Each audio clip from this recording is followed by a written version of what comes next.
आपका सवाल है सरकारी स्कूल की स्थिति कैसे सुधरेगी। सरकारी स्कूल की स्थिति तभी सुधरेगी जब सरकारी स्कूलों का प्राइवेटीकरण किया जाएगा।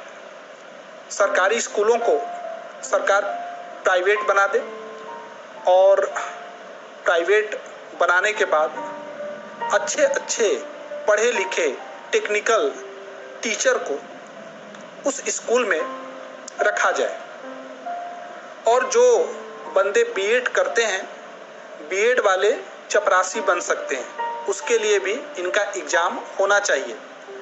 क्योंकि जो बीएड करते हैं इन्हें आता जाता कुछ भी नहीं है। ये लोग साइकिल से आते हैं स्कूल पे, कुर्सी पर बैठते हैं, सोते हैं और गाइड निकालते हैं।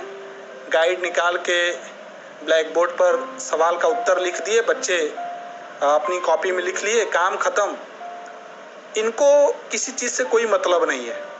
अगर इन टीचरों से आप बोलेंगे कि लैपटॉप को ओपन करिए तो लैपटॉप खोल नहीं पाएंगे, चालू नहीं कर पाएंगे कंप्यूटर को। तो कहने का मतलब है टेक्नोलॉजी का ज़माना है, तो अब टेक्निकल टीचरों को रखना होगा। पहले तो सरकारी स्कूल का प्राइवेटीकरण हो जाए, उसके बाद सैलरी टीचरों की बहुत ज़्यादा नहीं होनी चाहिए। जैसे सरकारी टीचरों की सैलरी होती है 60,000 55,000 और उसके बाद भी उनको बहुत सारी व्यवस्थाएं मिलती हैं सरकार के माध्यम से। पेंशन वंशन भी मिलता है, अब तो नहीं मिलता है, मिलता था पहले पेंशन। तो कहने का मतलब है 60,000 में 3 टीचर रखे जाएं 20-20 हज़ार रुपए वाले, और उन टीचरों का भी अच्छे से इंटरव्यू हो, रिटेन एग्जाम हो, और वो बीटेक इंजीनियरिंग वाले या मेडिकल वाले जो स्टूडेंट हैं, जो अपने गांव में ही जॉब करना चाहते हैं, जिनका टीचिंग स्किल्स अच्छा है, टीचर बनना चाहते हैं, तो वो स्कूल में पढ़ाएंगे और उसके बाद वो अपना कोचिंग वोचिंग भी पढ़ा सकते हैं। तो कहने का मतलब है ऐसे जब होगा काम तभी जाकर इस देश की स्थिति सुधरेगी। देश की स्थिति तभी सुधर पाएगी जब देश की साक्षरता बढ़ेगी, लिटरेसी रेट बढ़ेगी। हमारे देश को सोने की चिड़िया बोला जाता था, विश्वगुरु बोला जाता था। क्यों बोला जाता था? क्योंकि उस समय हमारे देश की लिटरेसी रेट 100% थी। पूरे देश की लिटरेसी 100% थी। आज के डेट में केरला की लिटरेसी 94% है। तो दूसरे राज्यों के लोग केरला के ऊपर गर्व करते हैं कि केरला की लिटरेसी रेट 94% है। भाई साहब, गर्व करने की जरूरत नहीं है। पूरे भारत की लिटरेसी 100% थी, यानी भारत में एक भी व्यक्ति अशिक्षित नहीं था। ये भारत, ऐसा भारत था हमारा।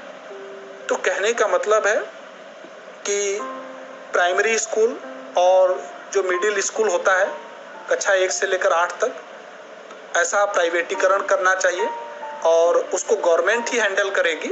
ऐसा नहीं है कि सेंट थॉमस, सेंट जॉन्स किसी ने अपना स्कूल खोल दिया अब वो हैंडल करेगा, नहीं, गवर्नमेंट हैंडल करेगी। लेकिन 60,000 रुपए में 3 टीचर रखे जाएंगे और टीचर अच्छा पढ़ाते हैं, जो बहुत अच्छा पढ़ाते हैं उनकी सैलरी भी बढ़ेगी, और जो अच्छा नहीं पढ़ाते हैं, बच्चे कंप्लेन कर रहे हैं, तो उन्हें निकाल भी दिया जाएगा। फिर दूसरे टीचर आएंगे। जैसे प्राइवेट इंजीनियरिंग कॉलेज में या private Saint Thomas, Saint John's में होता है, अच्छे टीचर आते हैं, पढ़ाते हैं बच्चों को, उनका जो पढ़ाया हुआ समझ में आता है, बच्चे तारीफ करते हैं, फीडबैक अच्छा देते हैं, तो वो उनकी नौकरी चलती रहती है। जो टीचर आते हैं जिनको पढ़ाने नहीं आता है, अच्छे से बच्चों को समझा नहीं पाते हैं, तो बच्चे कंप्लेन करते हैं तो उन्हें निकाल दिया जाता है। तो ऐसा ही कुछ नियम बनाना होगा।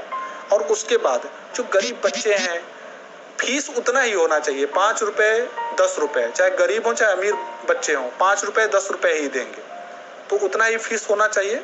और गवर्नमेंट को जो यूनिफॉर्म है वो बहुत अच्छा बनवाना चाहिए, जैसे सेंट थॉमस, सेंट जॉन्स का यूनिफॉर्म है, पूरा सिस्टम होना चाहिए।